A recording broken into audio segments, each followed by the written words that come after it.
Տիկին Գրիգորյան, դուք ասում եք 3 ազգային ժողովի ամբիոնից ուղիղ ցուցում տվեց Նիկոլ Փաշինյանը իրավապահներին, բայց նոր էլ խոսեց, իհարկե չհերքեց, որ ինքն է ցուցում տվել, բայց ասեց այդ ցուցումը ես իրավապահներին տվել եմ 2026 թվականի հունիսի 5-ին Հանրապետության հրապարակում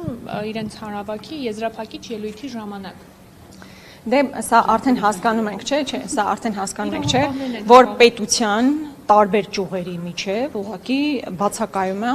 բաժանումը, երբ որ այս մարդիկ խոսում են սահմանադրության մասին, որ սահմանադրության մեջ պետք է հստակ տարանջատում լինի տարբեր ճյուղերի միջև, ինքը ուղղակի դրել sense ջնջում է բոլոր հնարավոր գծերը, այսինքն իրավապահ համակարգը, դատական համակարգը հիմա պետք է առաջիկային որոշումներ կայացնեն, չէ՞, նույն նախագահի վերաբերյալ, նրա որդիների վերաբերյալ։ Հիմա ինքը փաստացի ուզում է ասի, որ չկա դատա, որով չի կարող, ով չի իրականացնի իր պատվերը։ Բաներ անում, այստեղ եկած ասում էր, այն դատավորները դեռևս սպասարկում են էլիտաներին, նախկին էլիտաներին եւ այլն։ Մինչդեռ հիմնական հատվածը դատավորների փոխված է, մնացել են մի քանի հոգի, ովքեր կարող են արդարադատություն իրականացնել։ Մյուս մասն էլ բոլոր իշխանությունների ծառայած, հիմա էլ Նիկոլ Փաշինյանին գլուխները կախ ծառայող դատավորներն են։ Հիմա այստեղից այդ հրահանգները իջեցվում է, ինչը նշանակում է ուղղակի չկա ժողովրդավարություն։ Եթե քննիչը նստած սպասում է Նիկոլ Փաշինյանը երբ է ցուցումը տալու ինչ որ գործ կարելու, իսկապես այստեղ որևէ խոսք լինել ժողովրդավարության մասին չի կարող, եւ ես շատ ցավում եմ, որ մեր միջազգային գործընկերները շարունակում են լուռ մնալ, համր մնալ,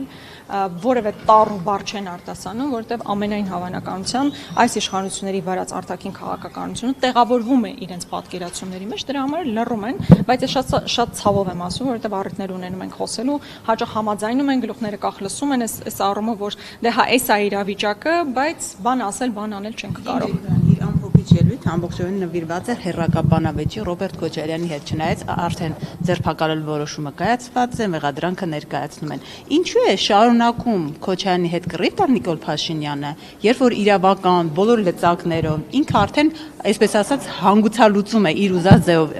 Քոչարյանի հետ կապված գործընթացները։ Այս ելույթը, որ լսեինք, տպավորություն էր, որ Քոչարյանը դեռևս ազատության մեջ է եւ սպառնում է նրա իշխանության։ Նախ նախագահ Քոչարյանը դեռ ազատության մեջ է։ Այդ չնայած SMS-ը կարող է արդեն գրված լինել, այս բան նախագահ Քոչարյանը գտնում է հիվանդանոցում,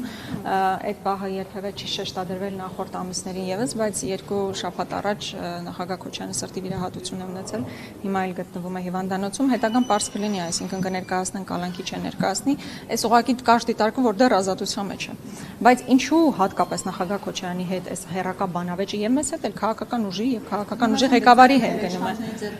որովհետեւ սա իսկապես տեսակի նախ ես մի քանի արձանագրում արեցի, թե ինչու Նիկոլ Փաշինյանն այդքան ատում է Ռոբերտ Քոչարյանին, նախ ընդհանրապես քրիստոնյա մարդու համար ատելությունը մեղք է, բարկությունը, չարությունը, բայց ինքը չնայած սաղմոսները այսօր երանիներն էր ասում, բայց ինքը իր էությամբ չի կարող քրիստոնյա լինի, որովհետեւ այդքան ատելություն իր մեջ պարուրված է։ Բայց ինչու։ Նախ եւ առաջ որովհետեւ նախագահ Քոչարյանը եզակի քաղաքական գործիչներից է կամ գործիչն է, ով որևէ առնչություն երբեք չի ունեցել Նիկոլ Փաշինյանի հետ եւ որևէ պարագայում պատրաստ չի լինի երբեք պայմանավորվել կամ համագործակցել իր հետ։ Ինքը դա լավ գիտի։ Ինքը լավ գիտի ամբողջ քաղաքական դաշտը ու շատ լավ է հասկանում, որ նախագահ Քոչարյանի հետ որևէ պայմանավորվածություն հնարավոր չի։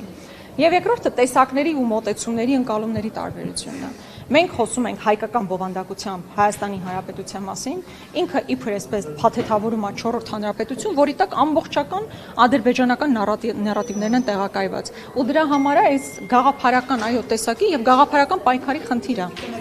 Միայն ձեր խմբակցության այսպես ելույթները, շեշտադրումները անդադ ձեռքը ձեր կողմն էր մեկնում եւ ձեր քննադատությունն էր իր համար հիմք դարձնում, որպեսզի շարունակեր թեման։ Օբյեկտիվության համար պետք է նաեւ ընդունել, որովհետեւ ուժեղ Հայաստանը ներկա չէր եւ հիմնականում մենք ենք խոսում, միգուցե դա էլ իր տեղն ուներ, բայց ամեն դեպքում այստեղ որևէ քաղաքական ուժի հատկապես մեր գործընկերների մասով բան չեմ ուզում ասել, բայց ամեն դեպքում ակնհայտ է, որ այդ քաղաքական բևեռացված մոտեցումները հենց մենք ենք որ արտաբերում ենք, այսինքն այդ հարություն աստիճան քաղաքական ընկալումների եւ մոտեցումների տարբերությունը մեր կողմից է որ ներկայացվում է։ Գրիգորյանը Փաշինյանն ասաց, որ երեք ասաց, որ եթե ի պատասխան ձեր գնացեքին, ասաց, որ եթե ես գնամ, դու էլ ինձ հետ կգաս, որովհետեւ ես եմ քեզ դրել քաղաքական դաշտ, ըստ էության կարող է ձեր երկուսի գնալը իր հետ պայմանավորված է ու ձեր գնալու հնարավորը հա հետները տան։ Չգիտեմ ինչ ասեմ։ ես ամեն ինչ անելու եմ, որ ինքը գնա։ Այդ հաստատ նույնիսկ այդ գնա։ Եթե պետք լինի, որ ես դրանից հետո որևէ օր քաղաքականությամբ չզբաղվեմ, ես չեմ զբաղվի։ Բայց ես գիտեմ, որ ինքը մետաստազ է մեր երկրի վրա, ինքը քայքայում է մեր երկիրը,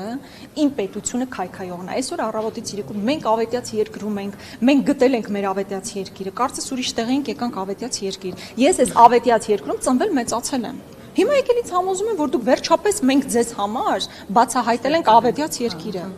Ես չգիտեմ իրանք իսկապես ում են հիմարի տեղ դրել։ Մենք այս երկիրը սիրում ենք, մենք այս երկիրը պաշտում ենք ու գիտենք, որ իրենք այս երկիրը կործանում են։ Հետևաբար ամեն ինչ անելու եմ իմ հնարավորությունների հասկանալի է, որ շատ ավելի սահմանափակ հնարավորություններով ես ամեն ինչ անելու եմ, որ ինքը հեռանա։ Եթե դրանից հետո պետք լինի, որ ես էլ քաղաքականությամբ չզբաղվեմ, չեմ զբաղվի։ Տիկին Գրիգորյան, դուք ասացիք մասին ասած 1950-երի ճանապարհի կտած, այսպեսի արտահայտություն արեց, եթե համաձայնի մեր օրակարգի հետ կաթողիկոսը պատրաստ եմ նստել, բանակցել, դրանով փաստորեն ինքը իրեն չհերքեց, որ կաթողիկոսին հետապնդում է, որովհետև, չգիտեմ, մերժել է Աստծուն, խախտել է կանոնակարգը եւ այլն, բայց հիմա պատրաստ է, եթե ընդունի օրակարգը, երևի կառավարության ծրագրի մասին էր, հա, խոսքը ծրագրի շեշտադրում էր, պատրաստ է նստել եւ բանակցել։ Նրանցում եմ երևի Արցախյանը չտարահարցում է։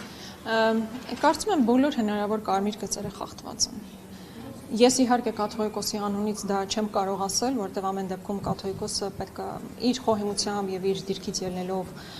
հարցերին մոտենում է, բայց այնքան կարմիր գծեր են խախտվել, որ դրանից հետո ավազանի անունով դիմելուց, ամենավերջին վիրավորական հայտարարություն անելուց հետո անմեղ գառան դեմքով կանգնել ասել ես հիմա կարող եմ նստել քննարկել բանակցել, չգիտեմ, էլի մեծ դիսոնանս է առաջացնում դա ինձ մոտ, բայց առհասարակ եկեղեցու դեմ իրականացվողը իսկապես անձերի մասին չէ, եկեղեցու որպես ինստիտուտի եւ նաեւ համահայկական ազգային արժեքները պահող ինստիտուտի դեմ պայքար է։ Եթե մենք սա չենք կարողանում ճիշտ անկյունից տեսնել ինչա կատարվում, մենք խնդիր ենք ունենալու, որտեղ այսօրվա իրենց պատկերացրած 4-րդ հանրապետությունն այդպեսին է, որտեղ Հայաստան Սփյուռքն ընդհանրապես կապ գոյություն չունի, մինչդեռ Հայաստանի համար Սփյուռքը մեծագույն ներուժ է։ Եկեղեցին, որ ազգապահպան ինստիտուտ է ամբողջ աշխարհով, որտեղ գնում ես, որ երկիր գնում ես, այդ քաղաքում, այդ երկրում եկեղեցի կա հայկական համայնքն կոնսոլիդացված է։ Հիմա իրանք դա էլ չեն ուզում։ Հասկանում եք, այն ամեն ինչը ինչ որ կարող է Հայաստանի Հանրապետությունն ավելի ուժեղացնել, իրենք իրենց դեմ պայքար են մղում։ Ու եկեղեցին կարևոր ֆունդամենտալ հենակետերից մեկն է այդ առումով։ Եվ այստեղ անձերի հարց չի, կրկնում եմ եւս մեկ անգամ, ու այսօր այդ հարցադրումը ես իմ ելույթում էլ հնչեցրեցի։ Այն հիմա նախ կաթողիկոսը էսպայն քրեական գործով է անցնում։ Իրենց նշած որ մեղքի համար է ինքը անցնում, սա առհասարակ հակասահմանադրական է, բարոյական բոլոր հարթության մեջ մեր արձանագրումներն արել ենք այս կոնֆլիկտի մասով, բայց սա նաեւ հակասահմանադրական է, որովհետեւ եկեղեցին անջատ է պետությունից, իսկ այսօր պետության փաստացի ղեկավարը ուղիղ միջամտում է, չի ասում լավ կլինի որ գնա, ասում է ինքը պիտի գնա, իրան փոխարինող պետք է նշանակենք, հետո կանոնական ինչ որ նորմեր պետք է ընդունենք, դու ես որ նման բաներ հայտարարես, դու ինչ կապ ունես այդ ամեն ինչի հետ։ Տիկին Գրիգորյան, դուք ասացիք, որ երկրորդ նախագահը եզակի անձնավորություն է, նա Նիկոլ Փաշինյանի հետ ոչ մի դեպքում համագործակցության չի գնա, այստեղ իշխանություն, ընդդիմություն, կոնսենսուս կա, ուղղակի իշխանությունն էլ երկրորդ նախագահի եզակիությունը գնահատում է նրանով, որ 10 տարվա կառավարման ընթացքում դարձել է միլիարդատեր, Նիկոլ Փաշինյանը հեգնեց ազգային ժողովի ամբիոնից, ասում եմ, բայց ես էլ եմ 10 տարի, այսա շուտով դառնում, որ կառավարել եմ, բայց ես ինչի չեմ դարձել միլիարդատեր։ Սևանում է տուն չունեմ։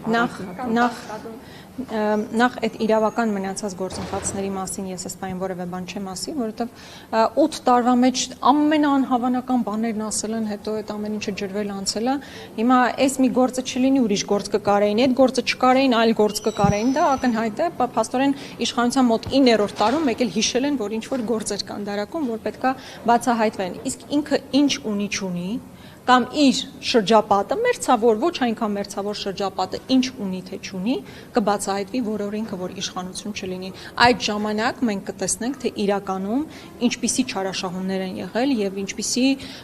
անօրինակ ապօրինություններ են տեղի ունեցել իր կառավարման օրոք։ Թող ինքը չլի, մնացած ամեն ինչը կբացահայտվի։ Տիկին Գրիգորյան, Փաշինյանը նայեց ձեր դատարկաթողներին նիստում եւ հայտարարեց, ասաց պրծել են ձեր մաֆիայի ժամանակները, որ ում ուզենաք կառնեք, ում ուզենաք ծախեք։ Ինչ կասեք այս մասին։ Նախ զգում եք, որ ընտրակաշառք։ նախ դուք զգում եք, որ ինքը իրեն ոնց վստահ հայտարարությունից, որ մեր ընդդիմության ձայները նկատի ունի հիմնական եւ Ուժեղ Հայաստան եւ Հայաստան դաշինք, ասում էր, որ 100%-ով օրգանիկ չեն, բոլորն ընտրակաշառքով են։ Դրանից հետո հետ քայլ կատարեց, ասաց 70%-ն այդպեսին։ Հիմա ասում է, դե հիմա ինչ կա, հաջորդ ընտրությունների այդպես չի լինի, դա ուղղակի շատ ծիծաղալի է։ Մեր ժողովուրդը մեզ գնացել եւ վստահ իր աջակցությունն ա տվել, համենայն դեպս Հայաստան դաշինքի մասով, ես դա կարող եմ պնդել, որ 150,000 մարդ այն տերորի, բախի մթնոլորտի այս վարչական ռեսուրսի չարաշահման ֆոնին գնացել եւ իր ձայնը տվել է Հայաստան դաշինքին եւ մենք այդ բերումով հիմա այստեղ ներկայացված ենք, բայց ձեր հարցը ինչ բանով էր այն կոնտեքստում, որ մաֆիայի վերջի ես ձեր տալու եմ սպառնալիքը էլի, հա։ Դե այդ սպառնալիքները, եթե անկեղծ ասեմ, օրինակ այսօրվա իր հայտարարությունները էականորեն տարբերվում են տարիներ առաջվա իր հայտարարություններից։ Ըստ էության չեն տարբերվում։ Բայց գիտեք ինչն է խնդիրը, օրինակ երբ որ հատկապես Ծառուկյանի մասով էր, չէ՞։ Ինքը Ծառուկյանի հետ 18 թվականի կոալիցիա կազմել է, ինքը օլիգարխ չէր համանում Գագիկ Ծառուկյանին սովորական խոշոր սեփականատեր էր, ում հետ կարելի էր գնալ նոր գործարանների բացմանը, հիշում եք այդ բացման գործարանի հերթական բացման ժամանակ ասաց, դե ես կարծում եմ Գագիկ Ծառուկյանն ամեն դեպքում խոշոր սեփականատեր է։ Հետո Գագիկ Ծառուկյանը հայտարարություն անում, որ դու պետքա գնաս, ինքը միանգամից հայտնում է ԱԱԾ պատվալում, հետո դրանից հետո դուրս է գալիս ակտիվ քաղաքականությամբ չի զբաղվում, էլի Գագիկ Ծառուկյանը խնդիր չունի, իր ընտանիքի անդամները որևէ խնդիր չունեն, մեկ էլ հենց 26 թվականին սկսում է զբաղվել ակտիվ քաղաքականությամբ եւ ընդդիմադիր ուժի ղեկավարում միանգամից հայտնում է ԱԱԾ պատվալում։ Այսինքն իր այդ հայտարարությունները կախված են նրանից, թե այդ փուլում ինքը ինչ խնդիր է իր առջև դնում։ Բայց կրկնում եմ, հիմնական խնդիրը, որ այսօր ինքը փորձում է լուծել, նախ տեսարաններ ապահովելն է եւ այո, հիմնական օրակարգից շեղելն է, իսկ հիմնական օրակարգը առաջիկա մեծ զիջումներն են, որոնք բովանդակային առումով շատ մեծ են լինելու։ Մեծ զիջումներն են եւ վախի մթնոլորտ տարածելն է։ Ու սա մի թերագնահատեք, երբ որ ես հիմա ասում եմ վախի մթնոլորտի տարածում, մի թերագնահատեք, որովհետեւ եթե հիմա դուրս գաք մի փոքր կրպակ ունեցող նույնիսկ անհատին մի բան հարցնեք, ասի ես քաղաքականության հետ շարից փորձանքից հեռու, ինքը գիտի դա ինչի համար է անում, որովհետեւ վաղը երբ որ փորձեն դնեն հանրաքվեի Սահմանադրության օրակարգը, Ալիևյան սահմանադրության օրակարգը, իրան պետք է որ որևէ մեկը չհամարցակի ծպտուն հանել։ Չնայած ես դա էլ էստեղ ասել եմ, որ ինքը դեռ 2/3-ի աջակցությունը պետք է ստանա, որպեսզի դնի հանրաքվեի, իսկ ինքը ստեղ 2/3 չունի։ Մենք, որ աներիկ բայորեն պնդում ենք, որ չենք պատրաստվում կողմ քվեարկել Ալիևի պատվերով սահմանադրությանը, մարդը, որ մերժում էր Սերժ Սարգսյանի Հակով կարված սահմանադրությունը, լավ էլ հիմա ուզում է Ալիևի Հակով սահմանադրություն հագնել։ Գիտեք, որ այն կողմից վերջին հարցը էլի, եթե կարելի Փաշինյանն ասաց արդեն խնդրում աղաչում է որ հեղափոխություն անեք, ի վերջո անելու է։ Իմիջիայլոց այդ լեգիտիմության մասը ընդհանրապես ինչ հասկանալի չի մեր ասացի մեջ կար Բարգավաճ Հայաստան կուսակցություն, որ պետք է հայտնվեր խորհրդարանում, վերցրեցին ամբողջությամբ ձայները եւ նաեւ ընդհանուր է մթնոլորտը, որ կար ընտրությունների ժամանակ դա խնդրահարույց էր։ Իսկ ինչ որ ասում է, երբ որ ասում է դե հիմա եթե լեգիտիմություն պակաս կա դուրս եկեք։ Ես ուզում եմ ձեզ հիշեցնել, որ 17 թվականին գրեթե նույն իրավիճակն էր։ Նիկոլ Փաշինյանը նստած լինելով իմ տեղում, ավելի փոքր համեմատությամբ ընդդիմադիր ֆրակցիայի ղեկավար լինելով, չէր ընդունում մեծամասնության տրված ձայները եւ լեգիտիմությունը, բայց գնացել էր խորհրդարան տեր կանգնելու իր ձայների ներկայացուցիչը լինելու։ Մի տարի հետո կամ մի քիչ ավելի կարճ ժամանակահատված հետո եղավ գլոբալ փոփոխություն եւ կրկնում եմ, հիմա իր թեզերը կարելի է իրան ետ վերադարձնել։ Դու էլ ժամանակին 17 թվականի ընդդիմություն էր, չէր ընդունել, հիմա երբ որ մեզ ասում են, բա դուք ո՞նց եք այստեղ, եթե չեք ընդունում։ Այո, մենք չենք ընդունում ձեր ձայների ձևավորված լեգիտիմությունը, ընդունում ենք մեր ձայները եւ այո, ամեն բան անելու ենք, առաջիկայում էլ process-ներ հավանաբար կլինեն։ Փաշինյանը ձեզ ուղղված ելույթ էր ունենում, ներկա չէիք։ Նախ ինչ մենք մեր ելույթը ունեցանք, ավելացնելու բան չունենք, դուրս ենք եկել։ Ամեն դեպքում եթե նկատեցիք, ես արձագանքում եմ իր ելույթների կտորներին, այսինքն դրսում նստած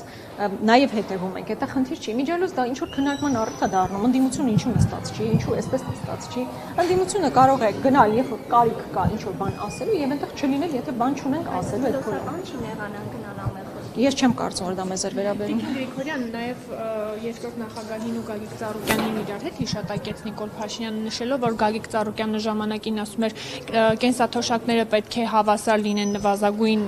զամբյուղին, ասում է այդ հարցը պիտի տա Գագիկ Ծառուկյանը եւ Ռոբերտ Քոչարյանն էլ պատասխանի, թե ինչու այդպես չի եղել։ ճիշտ ասած չհասկացա բանը։ Ինչու՞ չի բարձրացվել։ Գագիկ Ծառուկյանը ժամանակին ասում էր, որ պիտի ես կապ չունեմ էլի, դուք իրար ինչ հարց ուզում եք իրար տվեք, Հա, իմիջիալոց ինքը թոշակները, չէ, նախագահ Քոչարյանի օրոք 5 անգամ բարձրացել են թոշակները, եթե հարցադրումը դա է, երբ որ ինքը նախագահ Քոչարյանն ընդունել է իշխանությունը եւ հանձնել է իշխանությունը, մի քանի անգամ բարձրացել է թոշակ, այսինքն եթե դա է ենթատեքստը, ճիշտ ենթատեքստ չի, բայց եթե նա է որ իմիջիալոց ինքը խոսք է տվել, որ թոշակները եւ նվազագույն սպառողական զամբյուղը պետք է հավասարել, տեսնենք կանի։